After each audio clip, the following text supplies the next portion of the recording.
know how you manage from something that is very social out there in the real world to lockdown. How did you manage that? Literally had to recreate the whole business, and that's kind of a challenge, but I find things like that really exciting. So as an entrepreneur, you want to recreate yourself all the time anyway. And so what happened was, I did not see this coming at all. I don't think any of us did.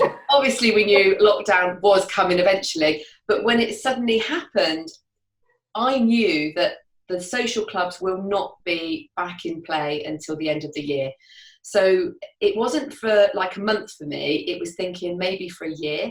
Yeah. And it was because of that, my meltdown recreated a brand new business. I wasn't going to mention her meltdown. She did have a little one. She did, and she's recreated herself. Yeah. And you know, I'm so proud now, because it could have been so easy to say, you know, this is just no hope. Yeah. This is what we do, and because we are a social club, it's impossible to do anything about it. Yeah. But because my responsibilities to the franchises and to the members and to myself, actually, it's a duty of care. I just thought, what can we do next? And Zoom was the obvious choice. Yeah. I had only played with Zoom in the past, literally on a one-to-one. I'd never joined it as such. So I really didn't know the platform, but it was up to me to contact you, Bev, to say, how do you actually function with Zoom? And your tutorial helped me so much. So I've got you to thank, to be honest. But what we do now is we've brought all of the franchisees together. Seriously, it's been the best platform ever, because we're all sharing responsibility. All of the franchises are paired up and we mix and match. So with the guest speakers and the host and the co-host on every show, plus I'm like, you know, the control center, and we record it and we edit it. It's just been the lifeline for me, the hosts and the members. Yeah, no, I can imagine, because you know, a lot of your members probably live alone anyway. So if you're locked down on your own, you need to, you know, get out there. Although I have to say, I've slightly zoomed out. Business meetings, quizzes. Yes. They've all dried up. Quizzes has become big. It's like they're all dried up now, though, isn't it? It's people, I think, initially needed something. Yeah. And we needed to retrain the mind to, okay, we can't see someone, so we have to go online and see somebody. And now I think we're enjoying the peace. And this lockdown for me has proved that silence is actually really healthy. Yeah. No, I understand that. And I've, you know, been following you as you sort of done. You are all over everywhere, like a rash. A very good rash, not a bad rash, a rash. And it does seem that, you know, because we all know you, Michelle, you were never going to give up, even if you mini meltdown. It was never going to be. I think, like the rest of us, we all went, what? Me speaking, not happening anymore. But so much more online. So I speak a lot online now. But what fascinated me with you was you're bringing in guest speakers from such a variety of sort of backgrounds and industries. Where are you finding them? Well, to be fair, I've been doing this for 6 years, so I've got a big database of speakers. So they're more localized. But what's happened is, I tell you what, halving a problem or sharing a problem is definitely a healthy side to something I wasn't very good at before. So what we do is we put the dates in place for the hosts. They pair up and they find a speaker. So in reality, we've only got to find one speaker each a month. And the pressure is just being lifted. Yeah. So now we're getting such a reputation that speakers are coming to us. Yeah. And I've got a long list of people that want to talk. In fact, we're fully booked now. I mean, we're mid-June now, and we're fully booked until middle of August. Wow. With our speakers, and that's 5 shows a week. Yeah. Now, only 2 nights ago, I interviewed Greg Austin, who is in Hunters, which is Amazon Prime, and he filmed all of that with Al Pacino in New York. And he came to speak, and I just did an interview with him. Oh, thoroughly enjoyed it, because distance doesn't matter anymore. No. Not at all. That's what I wanted to ask you about, because just before lockdown, I know you've got a club in Thailand? No. Sri Lanka and Zimbabwe. Me and my geography, Sri Lanka. That's right. And one was opening in America, wasn't it? 3 were opening in America. 3. Did they open? No. Oh. One of them was in New York, and as we all know, New York was heavily hit. Yeah. And this gentleman I was talking to was actually looking to take America in a position that I'm running England. So he was actually looking to invest in the business and take it to actually find franchises himself, which was a really healthy look at the business. It made me analyse my business and see the value of it. Yeah. So now we can take that platform to any continent, actually, any country. Yeah. Which is really cool. But he had to back out for obvious reasons. He's still on the back burner. And we had another 2 interested, one in Florida and one in LA. Yeah. And you just think, if we can creep into countries like that, then the world's absolutely at our fingertips. We can do anything. But that's the great thing about online, isn't it? In Zoom, you could yourself and then hand that franchise over when America's in, because they are slightly behind us with the whole pandemic thing, aren't they? I think they're a couple of weeks behind.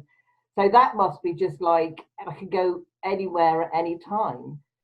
Yeah, and funnily enough, and you might be surprised by what I'm going to say, is I absolutely hated the fact of coming onto a Zoom and interviewing or chatting like this, because all you can see is yourself, and then you're self-conscious, and then you think, oh, you overthink everything. But because we've done it to death now, and we've done it so many times, and we know we've created a great platform, you actually feel quite proud. Yeah. So probably like being on stage for the first time, it takes practice. So now I know that this platform gives me the interview experience for other franchises. Plus it gives me group Zoom host events. So now we can all come together, and it's a teaching platform. So I can't thank Zoom enough. And I always used to say to people, it's a bit like when the answer machines first came out, how many people that would just slam the phone down and not talk to her? Now, if somebody actually answers the phone, we're like, oh, it's a real person. And I think this online thing, and it's interesting because I've seen so many new platforms coming out. You know, Zoom is still the best, but you see people now going, oh, we've got to invest in that technology and what have you, and going on. So when we get past all this, do you foresee both? So some online clubs and offline, 100%. Clubs. 100%.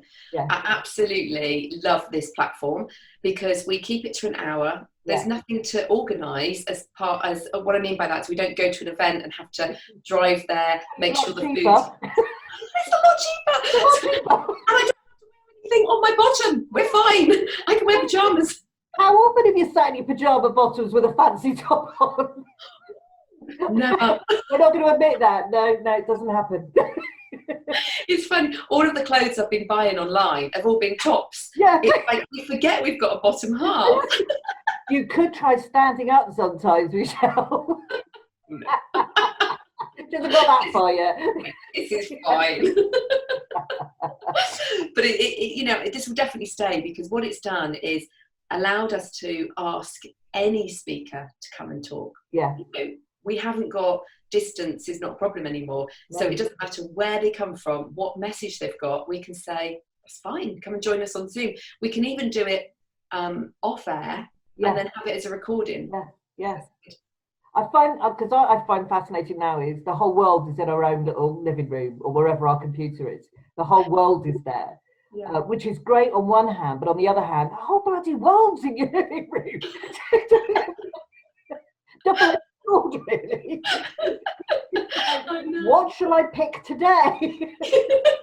Because you've got virtual backgrounds you use, don't you? I did, but me being me went, well, everybody's got a virtual background now. So I went out with hubby, dragged him to B&Q to queue up, to get wallpaper, to re-wallpaper my back wall. Cool. It's brilliant. So now I look at it and go, this is me banging my head against a brick wall.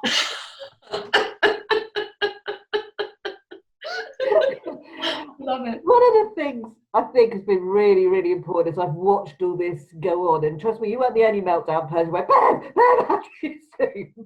bam, is that quality has risen.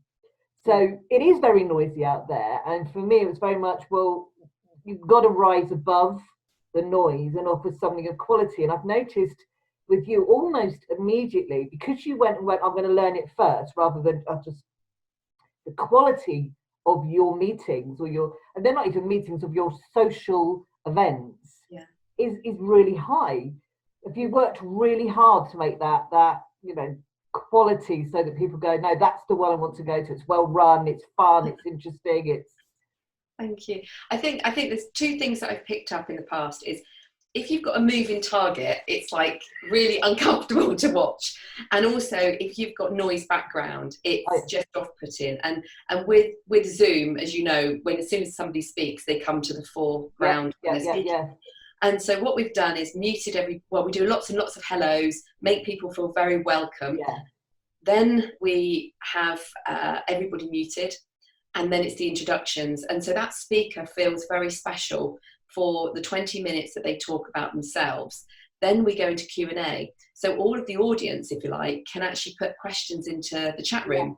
And then the co-host will interview them with those questions. So it feels like everybody's part of that room. And then nicely structured, so people know what's coming. That's right. Been in some where, who's got the loudest voice to actually be heard amongst everybody else. Luckily, I have a very loud voice. Get closer, don't we? And I think this is the key, because people want to sit in the background, but they also want to know they can hear. And so what we've done is made sure that they can be part of it by being in the chat room. They can be part of it with all the hellos and claps at the end. But then we take them to a breakout room. And the breakout rooms I absolutely adore, because we split everybody into 2s or 3s or sometimes 4s, and then they get to talk about anything and themselves. Well, breakout rooms, I have to say. Thank you, Zoom, for breakout rooms. Love it. Yeah. Love it. And the other thing we've been doing really is, because that doesn't get recorded, we record all the shows, then they get edited, and then the core 20 to 30 minutes get put into the membership area. So they can watch it again and again and again. So it's great value for the speaker as well. And that's the thing, isn't it, is how much more value can we add? Because we are still in business, and so we all went through we'll reduce the prices down for now and all of that thing. But at some point, as businesses, we have to go, okay, bottom line's bad at the moment. What about me? So did you find you had to really look at your pricing structure in terms of anyone who's online, when you go future? Is it going to make a difference to your pricing structure? Yeah, it will. This lockdown has made me appreciate me as a business, and it's made me appreciate the actual structure that we've got and how giving we are, but without taking too much as well.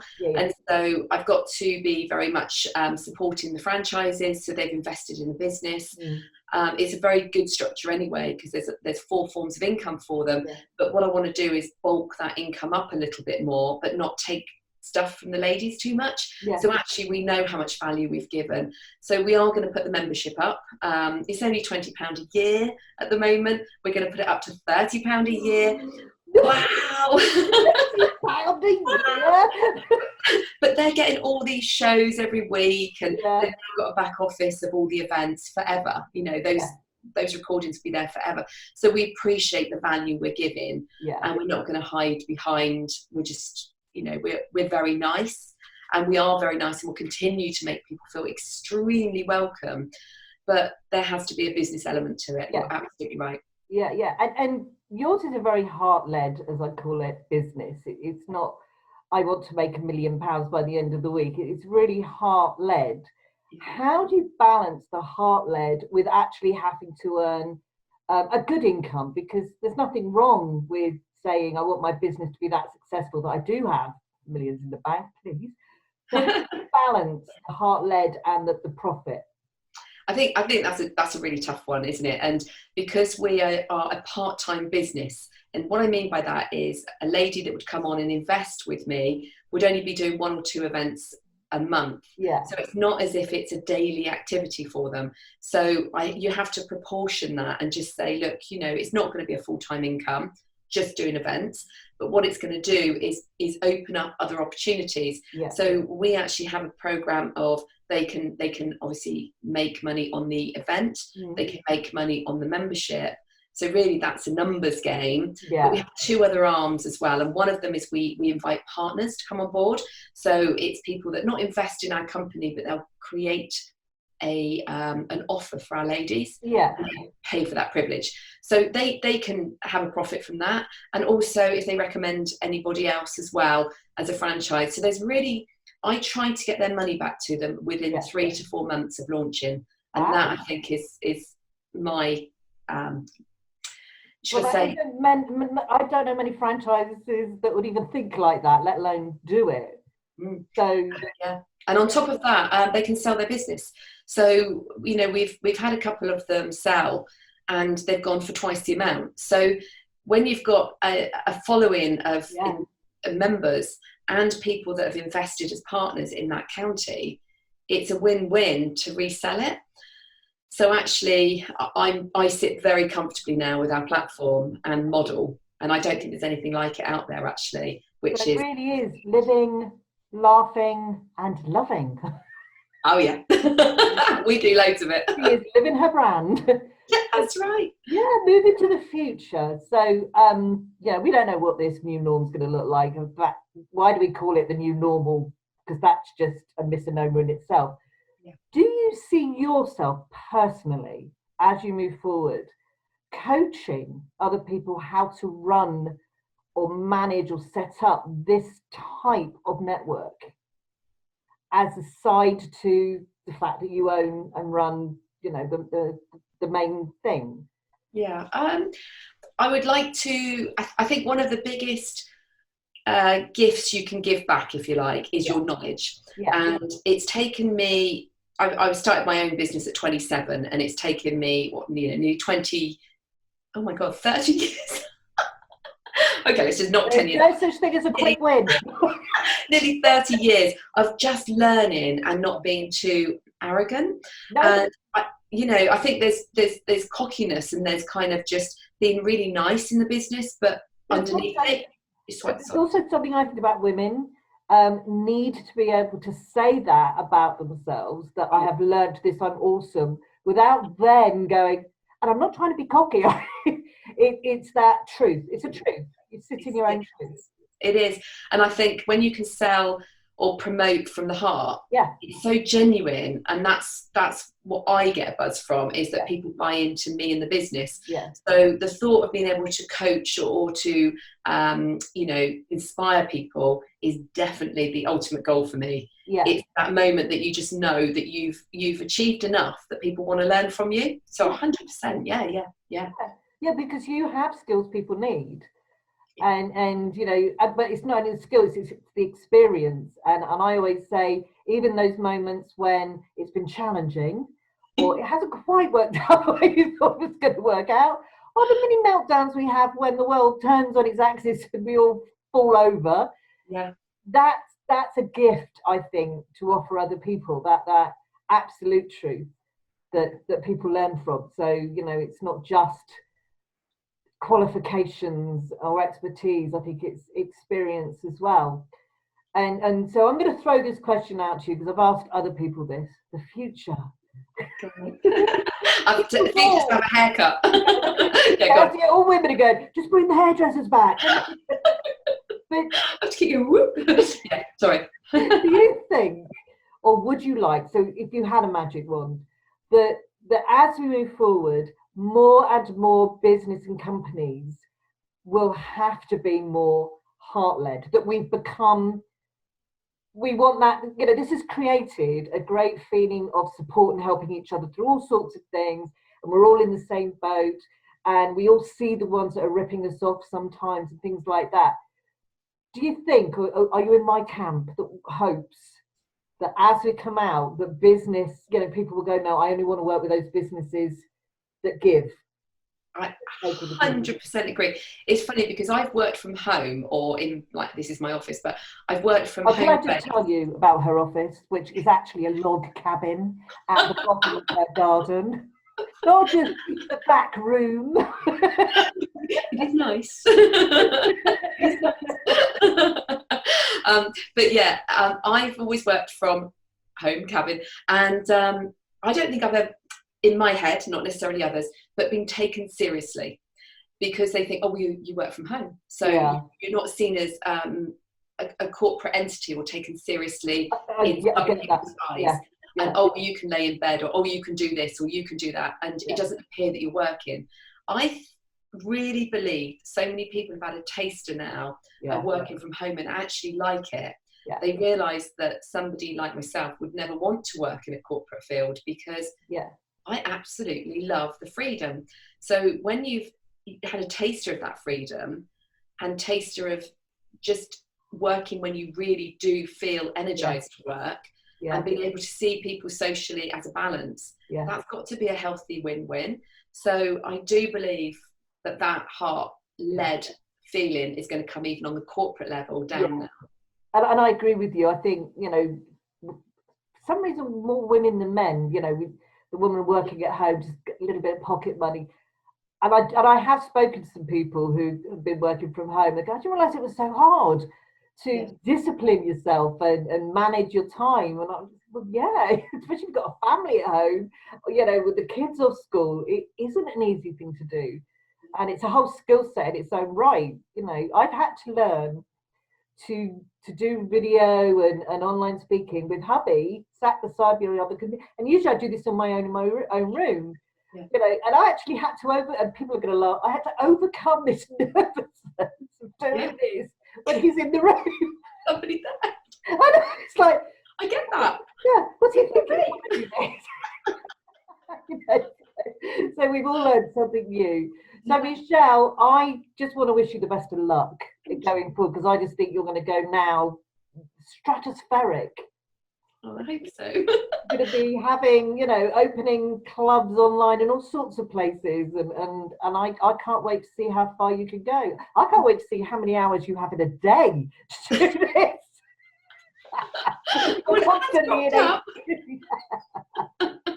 see Michelle with bags and drawers going, I've been up all night.